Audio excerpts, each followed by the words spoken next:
You're listening to the Electrical Company Marketing Podcast, a podcast dedicated to helping your service-based business grow and thrive using the latest technology in internet marketing. And now, here's the host of our show and the CEO of Grow Inc., Matt Law. All right, everyone, welcome back to another training episode as we go through our 4-part series on scaling your business. And today, we're talking about systems.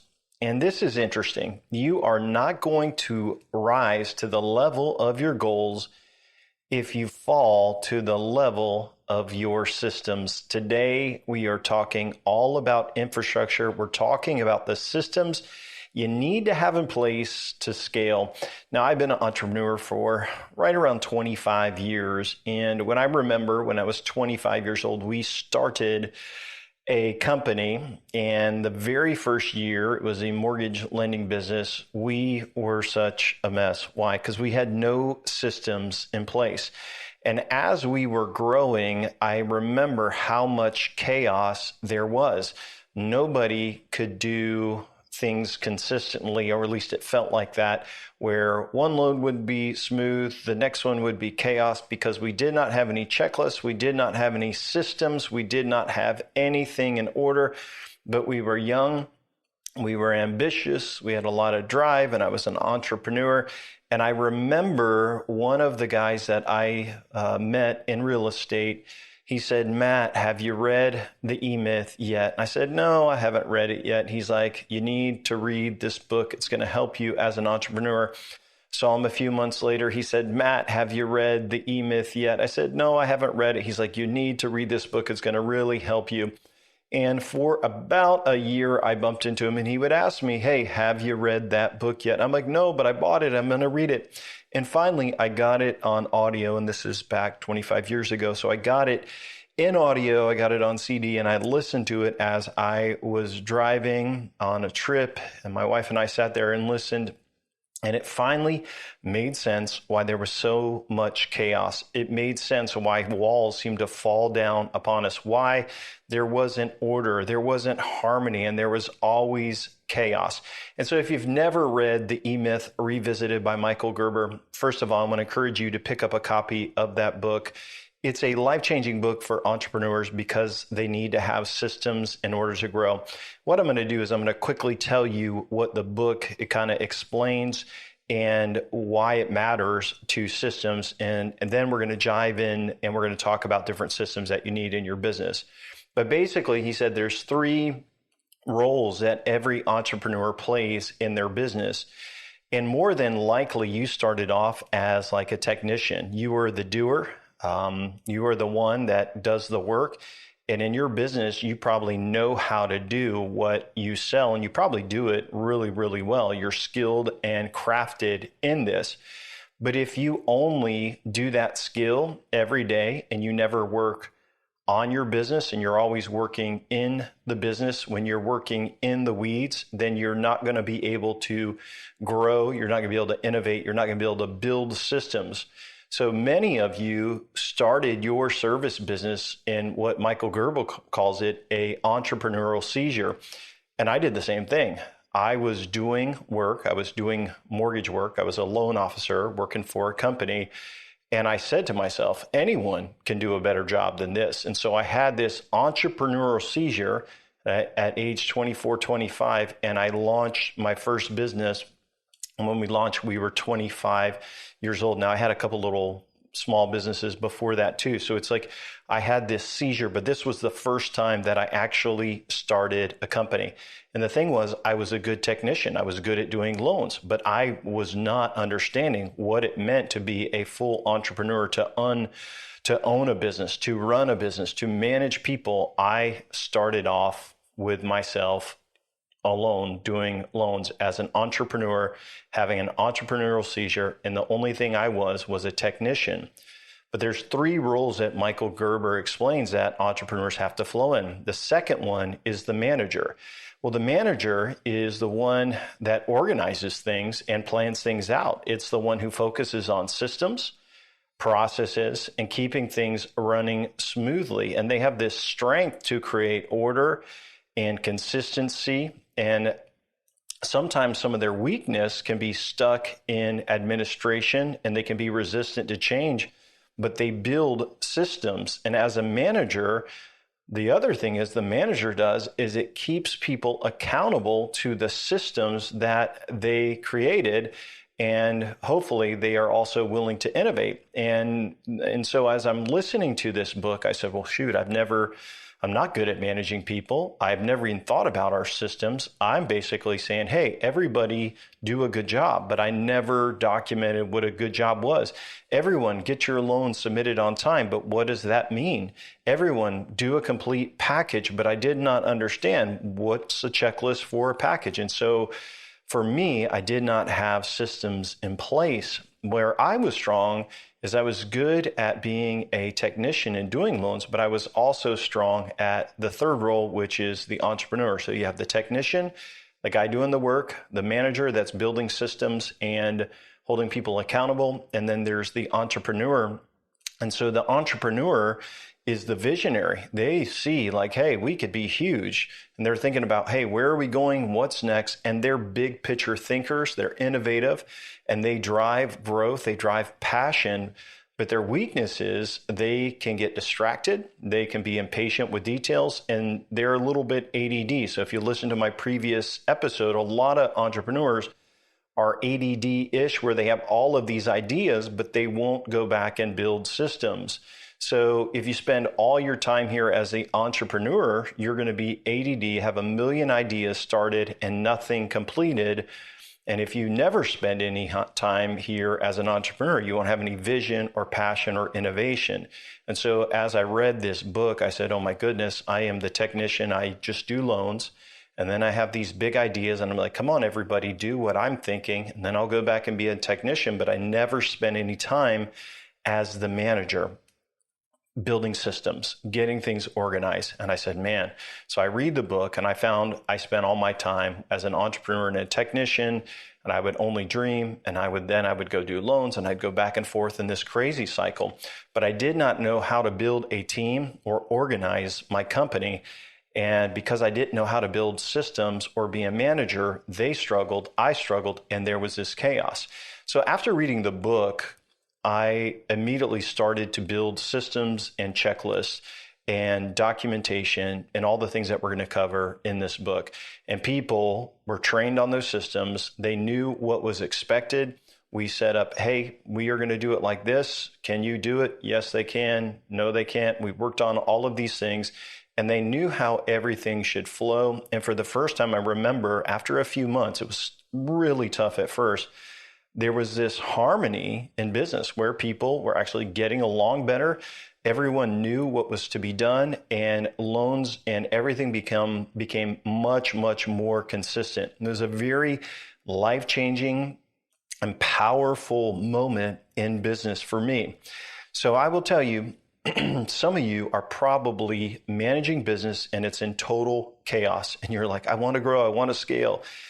And it's because you don't have standard operating procedures or systems in place. And so you want to grow, but I'm going to tell you, you're never going to grow if you don't have the right systems in place. So we're going to break down the core systems every business needs to scale. And I'm going to go through a couple different segments. So segment one, I would say, or piece one would be your customer management system, customer relationship manager. It will be your CRM. You may have it in a folder somewhere, but hopefully you have it in some sort of technology system that is used in your industry. Maybe you have a custom CRM. There's a lot of different options out there. But what a CRM does and why it matters, it keeps all of the customers' info, their jobs, the communications, all of that in one place. And so some core features that you want in your CRM is leads should flow into the CRM. So if you get a lead online, it should flow on there. It should allow you to dispatch, depending on your industry. It should allow you to schedule jobs. It should allow for notes to be added, like, hey, I called this guy, here's what we talked. It should allow for history. You can quickly find the customer or the prospect in there. It may involve invoices. So some of the times There's CRMs and tools that have invoicing built into the system or payment processing. If sometimes even custom CRMs can have that built in. Some of our clients with simple estimates, they use a custom CRM through NAC that we build. So if they're sending a simple estimate, so it can do estimates, it can do scheduling, it can do invoicing, but basically this is the central hub for customer management, prospect management, and everything. So I'll give you a couple of best practices is that, first of all, these can be very expensive, but when you pick one, you should go all in on it. You should train your team so that it's not just a database, but it's the true command center for your business. And I would not try to switch over and over unless absolutely needed. Most of our clients that come on with a custom CRM have a very simple business process, and most of them didn't have anything before, and that's why we implemented a CRM for them. So a lot of times when a company comes along and they're more mature or they are bigger, we will use, whatever CRM they're using, and we can build in automation and use API, application program interface, to push the leads to them and do all of that. But here's what I think is really important to kind of grasp and try to understand is I see some business owners bounce around over and over and over again, or they will use a CRM that they do not learn, they don't study, they don't understand all of its features. None of them are perfect. None of them are perfect. Why a lot of companies go with us with a custom CRM is they want simplicity for their team, they want simplicity for their staff, and they want something that is easy to use and integrate with the core functionality of their business. But without a CRM, your leads are going to get lost. And that is why we first got into the business of helping companies with their systems and building CRMs, is because we would notice leads would come in and I would say, well, who followed up with this lead? And like, oh yeah, we called them, but there was no notes, there was no data. So we started out by building just a lead CRM where all the leads would go. And then they eventually added, hey, can we do estimates through here? I said, well, I think we can. Can we do, ask for reviews on Google through here? And we did. So eventually we built it out where originally it was just for leads, but then as we build it out, we would build it according to their business. So some companies do invoicing through it. Some companies do simple estimates through it. Some close out projects and send out like thank you gifts and requests for reviews. There's a lot that can be done. And here's what I'm going to tell you. Most CRMs are customizable where you can add a tag and you can trigger automation. So it could be the central point for running your business. And so without a CRM, you're going to get lost. Leads are going to get buried, and it's worth having a CRM because you will be able to see exactly what's happening. And once you have your CRM in place, then you need a blueprint for how it's used and what is expected. So you have to be a manager too, and you have to hold people accountable. And so when I meet with business owners, oftentimes they started a company and they added some staff, and the staff was excited about this new company starting up, and the staff may have created a system. So for example, perhaps maybe one of your staff member knows more about the CRM than you do. Well, here's the kicker. They may not be using it the right way. They may not be adding notes or following up or making sure nothing slips through the crack, because a lot of times if they are not a manager themselves and they are just a technician, they're not worried about accountability, and they're going to say, yeah, I got it covered. Yeah, I got it covered. And so a lot of times if they set it up, you as a business owner who do not understand the system very well, you feel like, hey, you can't say anything because that staff member set things up. And so then a lot of times what I see is things continue to fall through the cracks. Remember, as a manager, you have to be the manager and ask tough questions. Dig in, ask them, how do I know if somebody's been called? How do I know how long till the estimates? And let them just help you understand that and push back, ask questions. So sometimes I'll have clients who will get a new lead, and I'll just give you an example. And I will look into the CRM, especially new clients, and I'll see that a lead has sat there for several days, maybe 4, 5, 6 days. So remember, this is a web lead. Someone filled out a form. Most of our clients get a lot of web leads, and people will fill out a form, ask for an estimate or a quote or someone to contact them. And the leads will go right into the CRM. There'll also be email notifications. And I'll click on the lead and I can see the last touch date is blank. So that means nobody has done anything. And what triggers an update on the last touch is when someone adds a note, or if someone sends a message, or if someone's scheduled, or they're moved to the next phase, then they'll get kicked out of new lead phase. And I'll say to the business owner, say, hey, why hasn't this lead been called? They've been in here 4 or 5 days. And then they'll check and they'll talk to the person in their staff and they'll say, well, hey, no, they've called them several times. But when I look in the CRM, there's no notes like, hey, left voicemail, called and left voicemail. There's no message sent to the prospect. So if there is nothing in the CRM, there's no messages and there are no notes, but the person says, yeah, I did that. If that is the case, there is no way of the entire team of knowing what happens or proving that a phone call actually happened. And here's what you kind of have to understand with all of this. If you build a system and people don't use it, then the system doesn't matter. So if you use a custom CRM or you implement a CRM and your staff will not follow those rules, you might as well not even have the system in place. So I want to encourage you, once you have your CRM or your process in place, you have to have a way of saying, hey, it's done. Even sometimes people respond via email. And I'll give you an example, like an email is sent out through a CRM and someone will respond to a person, but then they have to take whatever that action is needed from the email, put it into the CRM to make sure everything is done. So segment number 1, customer relationship manager, CRM, you got to have that in place and you have to enforce that people do that. Number 2, we're going to talk about operations and kind of workflows. So chaos will kill your efficiency, also kill your reputation. So if everybody is doing things a different way, your subcontractors are doing things a different way, and so there's no consistency. The way the phones are answered are different. The way estimates are sent are different. It's like a free-for-all. Everyone is doing what they want. There's no checklist. There's no, hey, this is how we do it. There is no standard operating procedures or SOPs for installs or estimates or service visits. You know, there's nothing like that. There's no tracking for how things should go. Then it's going to be chaos. So what you need to do is you need to document your workflows. And basically it's from A to Z. This is how we do it, how we answer phone calls, how we move people to, scheduled, what our service calls are like, what it should look like. And you as the entrepreneur and the manager needs to think about what this is like. Talk to your technicians that are doing the work and say, hey, what is the process? And then innovate and then say, hey, we are going to build a checklist and do training on this is how we do it. And what it is basically you are saying, this is how we do the business. This is how we do it.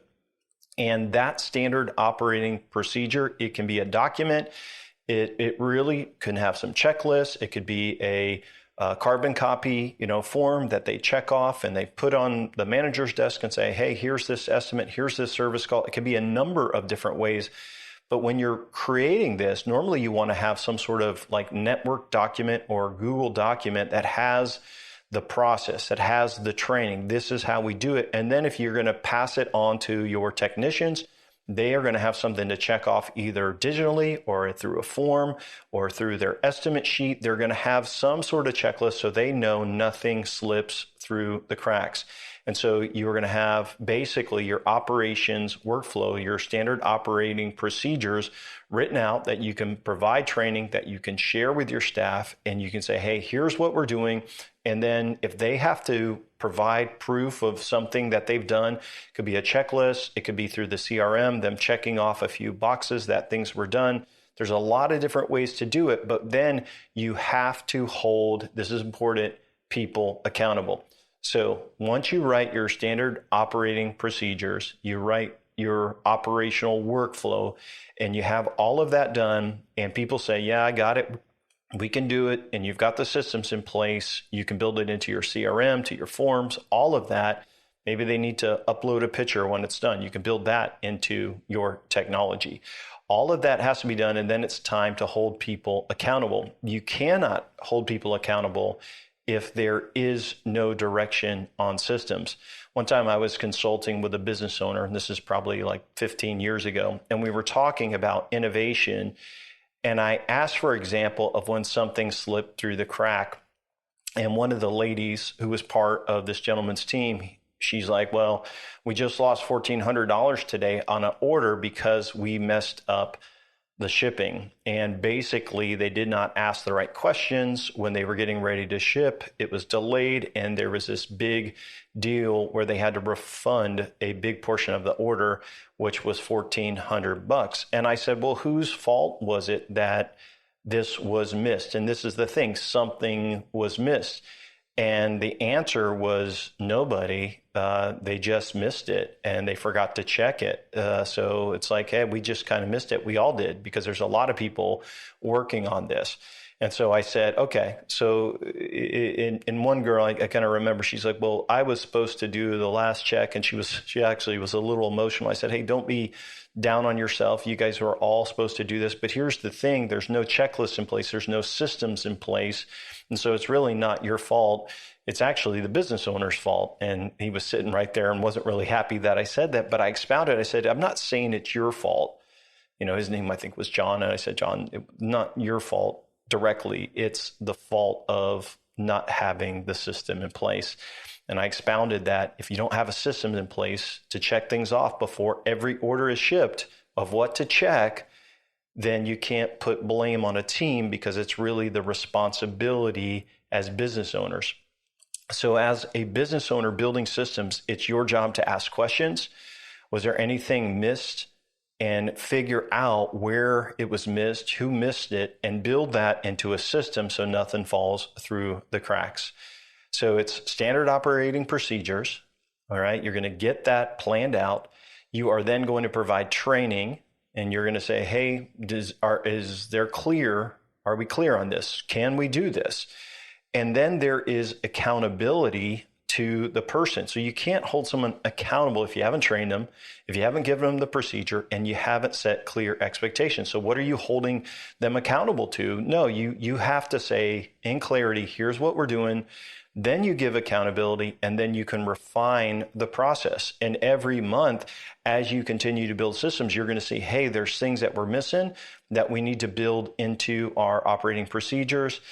If the team members understand your standard operation, procedures, they've been trained and they understand the expectations, then they should be able to do their job, and less will fall through the cracks each week and each month. You should see an improvement in morale. You should have an improvement in just tons of less chaos and confusion and all of that.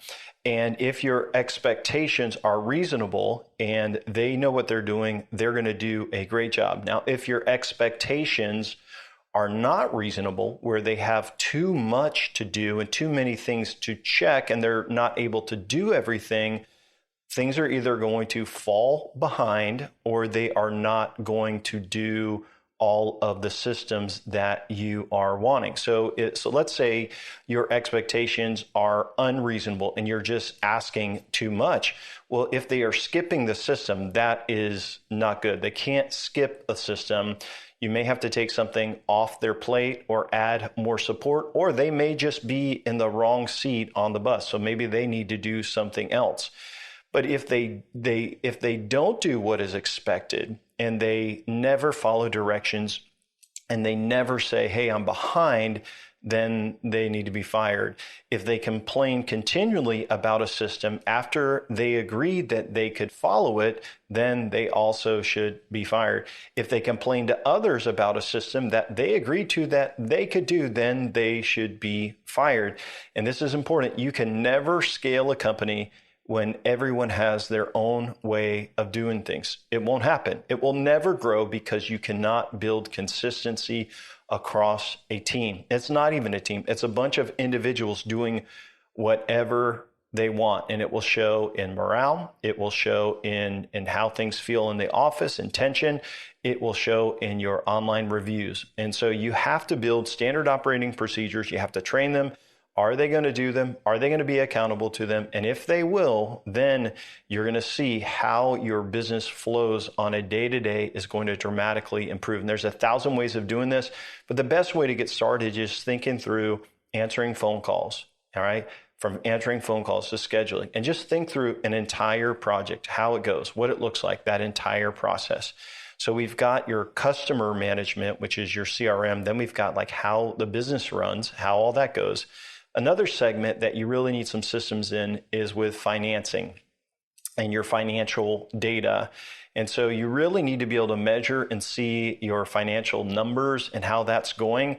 And some of the key systems in there are how you do estimates and price a project. You got to make sure there's a system in there. And why it matters so much is because you may have one project that you don't make much money on and you do a lot of work. And then you may have a smaller project that you actually do well on, and and it's easier. So you got to be able to figure out and systemize how you price a project. You really need to get a measurement on conversion data and like how leads are converting.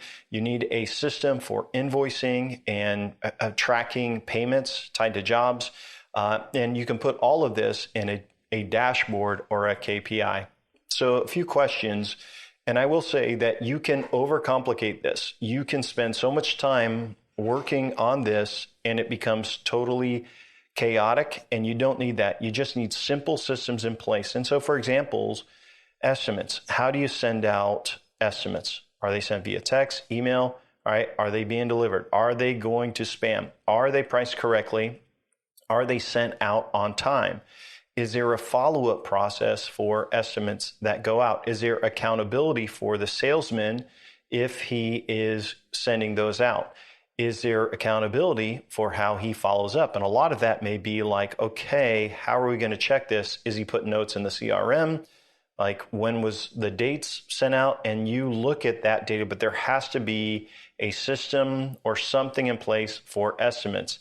The other thing is conversion data. So what are the salesman's conversion rates? What are the estimate conversion rates? What makes the conversion rate higher or what makes it lower? Who has the best conversion rates? How can you convert more leads to appointments? How can you convert more appointments to estimates, more estimates to close sales? Whatever your process is. But if you are meeting with in-home and you are sending out estimates for, say, larger jobs, you should have a 30 to 50% close rate on estimates that you sent out where you have met face-to-face with a business owner. So 30% would be on the average to low side, 40% average, 50% on the high side. And if you do even better, you have some really strong salespeople and some really good collaterals, or perhaps your prices are too low. So by looking at systems for the conversion data, you'll be able to figure out how to make improvements on your estimates and all of the things in between. Another thing that is super important is how you collect payment. So can you streamline your payments so it's faster, right? If people, you're like, oh, Matt, I don't want to take credit cards. Well, people can pay online through their checking account as well. So how can you get people to pay faster? How do you handle late payments, late payment notices? How are receipts sent so it will save you more time? How are the reminders sent for late invoice? Who handles it? When is it handled? And so you can build that into a system so that you know what is going on financially. If you never look at your cash flow or you never look at that data, you can find yourself in a very stressful time as a business owner. And if you are always worried about cash flow and who's doing that, then your stress is going to get onto your staff as well. So all of this, it can be tied into KPIs, or key performance indicators.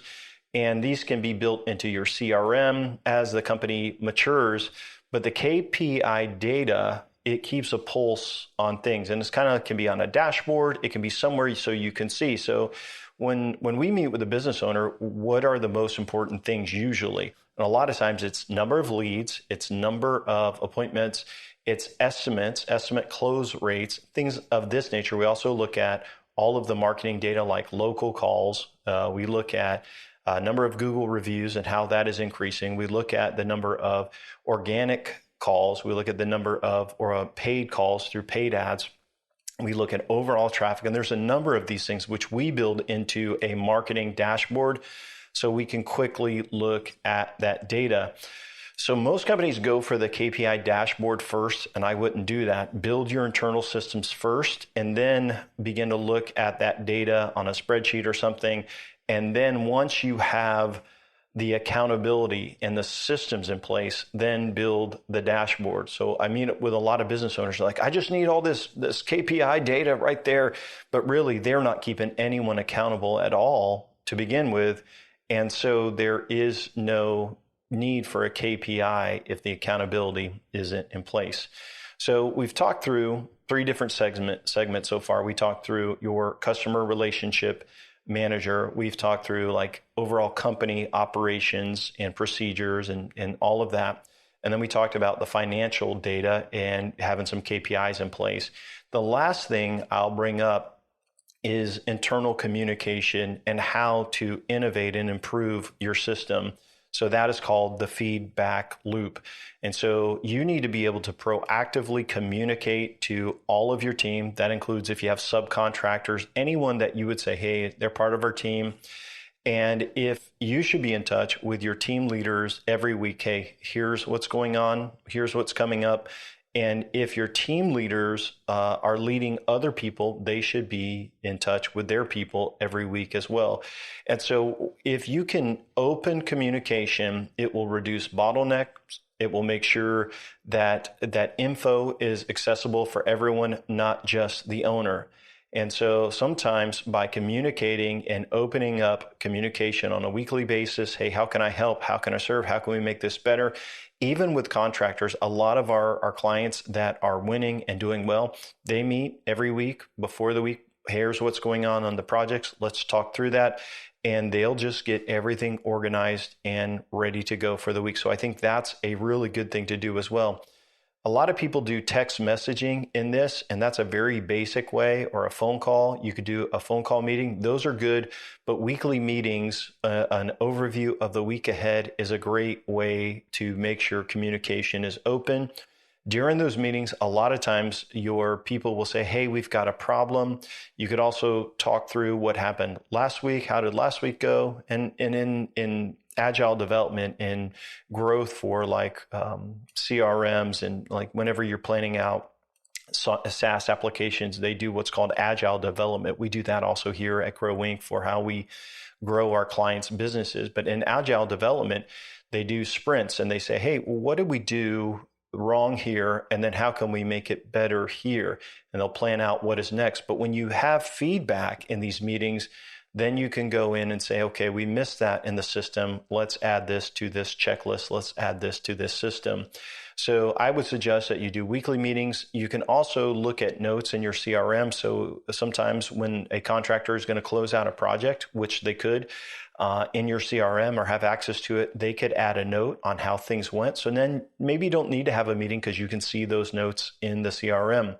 I would suggest that you do monthly meetings for your company. I think sometimes if you just do a training, even if it's, guys that aren't part of your staff, but you're giving them constant work, you could say, hey, can you come in for lunch and us to talk just for a little bit on these days? You can figure out a way to make it worth it for them where you're training them, especially if you are giving them work if they're employees. I would suggest monthly meetings. And you are basically providing training. Hey, here's what we're doing. Here's how we innovated. Here's the changes. Is there any feedback you have? And you're basically allowing them to see the system and to participate in the system. Whenever we have employees, and I've led employees for 25 years, we've always tried to do quarterly reviews instead of annual reviews. And in the early days, of course, I did annual reviews. But later I started doing quarterly reviews, and I basically just put a note in Apple, my little Apple Notes, and I said, here's the things that you are accountable for and you own, and we're going to kind of go through these things. Is there anything wrong with this? Is there anything we can do better? Can you do all of these things? Can you manage all of these things? Yes, yes, yes. Okay, here's where you need help. Okay, I'm going to work on this. And then I would take those notes each quarter and go back to them and say, hey, how can we make it better for you? And they were able to give me feedback on what was working and what wasn't so that we could then improve the system. But if you build in systems and there's no communication, the systems are never going to get better. So you have to have proactive communication to them. And then you also need to be able to receive feedback in this feedback loop so that you can make things better. Feedback will help you see how your employees are doing. It will also tell you, hey, this is an area we need to work in. It's not just driving results. You're hearing feedback from them, and they will help you actually build the systems. It will make them more happy as well. So as we kind of wrap up, I want to give a few questions that we hear often about systems. I want to give you some takeaways. It's just a couple things to remember. Systems aren't just software, so you have to remember that, but it's kind of like this architecture for how your business runs. And it may be CRM, it may be a Google Sheet, it may be a couple forms and folders for the guys out in the field. But without systems, you will collapse on yourself because there is no clarity. So I'll ask you just a couple of questions like, how's your CRM? How are your internal checklists, for standard operating procedures? Are you looking at the financial data for estimates and having systems for your money? Are you meeting with your team and getting communication and training to them, and then also receiving feedback in the feedback loop? And I will just say, man, it isn't easy. And if you're just starting out, you probably are like, gosh, I don't have time to do all of this. And I just want to encourage you, don't be discouraged. You as the entrepreneur, as the business owner, you have to find time to work on your business and not just in your business, which we talked about in this 4-part training already. So I would say block out time to work on your business, block out time to work on your business so that you can build systems and you can do things. You cannot always be the technician, and you have to go in, you have to brainstorm as an entrepreneur, you got to implement as a manager, and you have to get these systems in place. And it takes time to build the infrastructure. And if it were easy, everyone would have amazing systems in place and it would be very easy to scale. But there's a reason why some companies can scale and grow, and it's because they have this infrastructure in place. And so I meet entrepreneurs every year, all the time. They seek out Grow Inc. and they think of marketing is a way to scale. And I will tell you, marketing, it plays a huge role. And we're going to talk about that all in the next episode. But I'll basically meet with entrepreneurs and I'll say, well, hey, what are you doing in revenue? And this is what I find. It's part of our application process. If they are under $1 million in revenue, they are usually younger companies with very few systems in place. And usually it's the owner that knows how to do everything, and they've got some contractors out there that do a good job, and it's usually not a whole lot of systems in place. So if they're under $1 million or maybe 1.5 maybe, the owner usually is in one of two roles. Especially if they're a lot smaller, the owner is a technician, so they're doing all the work themselves and they really don't have any systems in place. Sometimes the owner is an entrepreneur and they're dreaming so big and they've got all these ideas and they're so ADD that they have so many ideas and people doing a little bit of everything, but they still have no systems in place either. And so my suggestion is if you're in this range and you feel like you're collapsing on top of each other, you got to go back, become the manager for a season, build systems so that other people can do the work too. If you are touching everything, the problem is not your people. If you are touching and involved with everything, the problem is you don't have any systems or training in place so that you can empower others. And if you do training, empowerment, then you hold people accountable. So the other people that I meet is at companies that are a little bit larger. And so let me just say this.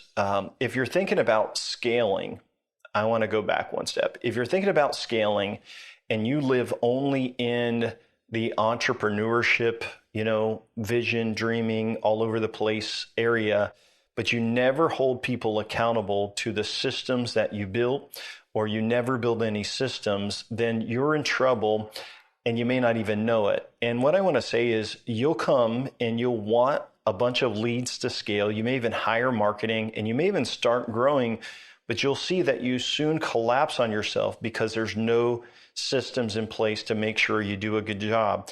And what I see with companies like this is if they have bad reviews because of their subcontractors or how they treat people or how they answer calls or whatever it is, it will just compound. So if a company doesn't do a good job and you add marketing to it, it doesn't make them grow. It just exposes how bad their systems are in the beginning. So bad reviews are going to follow you. And if you're planning on scaling, I would just encourage you, take a moment and look internally about how you'll deliver the absolute best experience for your customers. And if you have that nailed down, adding marketing is very, very easy. So this is for companies in the, I'd say from startup to $1.5 million, $2 million in revenues. Now, when companies are more mature and they're probably in the like 3 to 5 million range or even higher, a lot of times they have stronger systems in place. They've been doing this longer. They have employees. And they were forced to build systems to scale to the level that they're at. So they may not have had a big influx of marketing, but they have systems in place. And if they have systems in place and then they add marketing, they can scale so much easier. So it's easier to scale a company that has systems in place. When companies become even larger, and let's say these are very mature companies that have grown and there's mid-level managers, and maybe this is 20 million and up, there's a different problem because now there's so many managers who aren't able to adapt to change. And they're like, well, hey, this is how we're doing it. And hey, and I built this system for finances. And hey, and we're using this. So a lot of times the managers don't want to change. And so for them to scale, it's hard as well because these managers are not entrepreneurial minded. They're not willing to change and adapt and work together as a team so a business can hit a plateau. And so the business owner has to be willing to tackle stagnation of management and push so that they will not resist change, and they'll have to push them hard so they don't rest on their past successes. For them, scaling is easier if all managers understand why they need to innovate. And if the entire team is humble and they care about each other and the company, they'll be willing to try new things, and then the company can scale even further. The good news is a lot of times companies that are mature, they have capital to scale, and so they can invest in marketing expenses and they can grow even easier.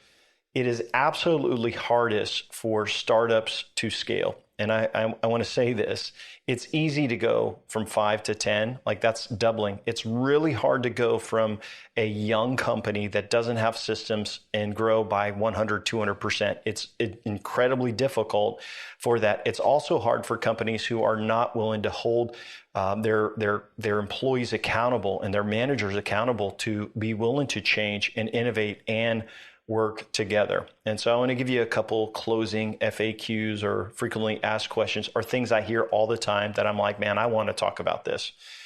And so I'll get an email from a client or a prospect. Hey, Matt, I read a story about this company. There'll be a link there. And they said they went from 2 million to 20 million. And this is what I want to tell you. Stop comparing yourself to other entrepreneurs. It is going to kill the joy of the journey. So when I see stories like that, I ask about their past.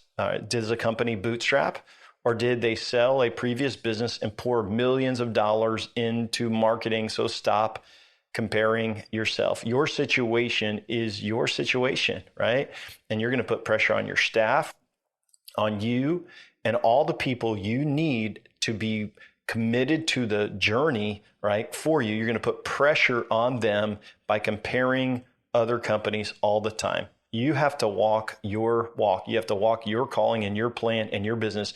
And if that company went to 2 to 20 million, more than likely there's something below the surface, especially in a short amount of time, something below the surface that you don't see. In almost every single case, I see that there's something like this. There's something like an investment company that dropped a ton of money into it to scale. Or there's a business owner who had 20 years of experience doing one industry. He sold it, then he started this industry, and he dropped millions of dollars into sale. Who knows what their ROI?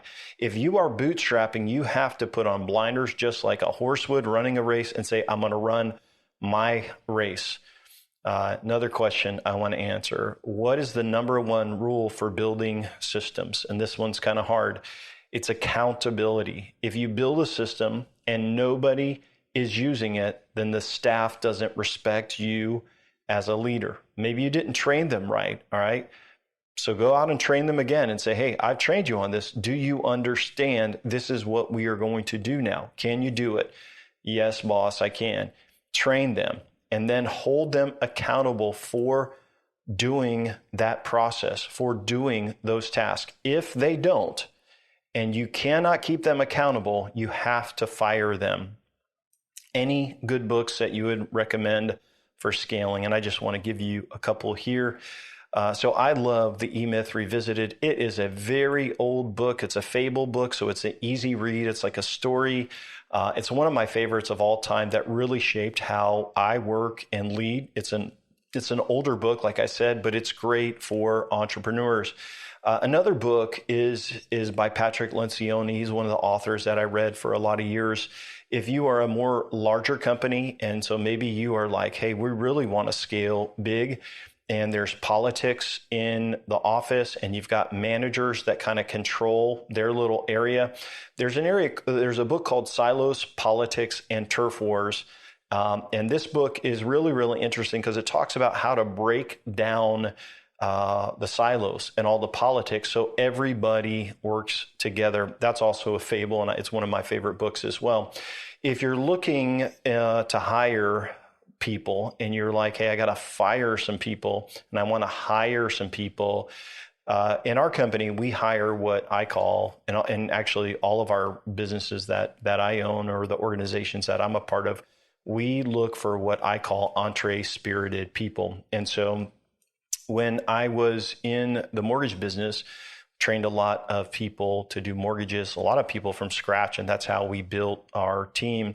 And then when I owned a marketing consulting business, all these years, we also had a training program where we trained, entrepreneurs on how to become marketing consultants. So I have a lot of friends out there that are marketing consultants and entrepreneurs that went through our training. And so what I will tell you is I think there's certain characteristics of an entrepreneur.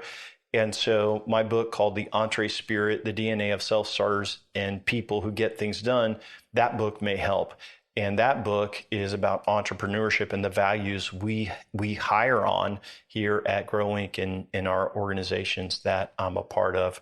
And so that may be helpful for you as well. That said, how do you get started? Matt, how do I get started building systems? What I would do is clear off everything off of your desk, everything but a sheet of paper, and write out the areas that you need to get organized. And it may just be a word. It may be like sales. It may be like, follow-up. It may be, like installing or communication. And write those out and then take from that list, begin to brainstorm on the areas that you see problems with, and then begin to brainstorm about how you can fix those areas. I hope you're getting a lot out of this 4-part series on scaling. Now, in our next episode, I'm going to walk you through the marketing checklist. And this is the blueprint for scaling your business, and I think you're going to find it really, really helpful. And so I'm going to go through in our next episode is all that really goes into a growth campaign. And I just want to remind you that you can claim all of our free resources at grow.inc. That's www.gro.inc. There's a training book. I also have it in audio format. There's a marketing checklist. There's software tools. We also added some new audio or video courses that are going to make it really, really helpful as part of our YouTube channel. Well, that's it for today, folks. I hope you're having a great day, and thanks so much for listening. Thanks for listening to the podcast today. We hope you found today's episode helpful and informative. For more information about Grow Inc. and to request our free marketing blueprint ebook and other resources, please visit www.grow.inc. That's GRO.inc. We'll catch you in the next episode.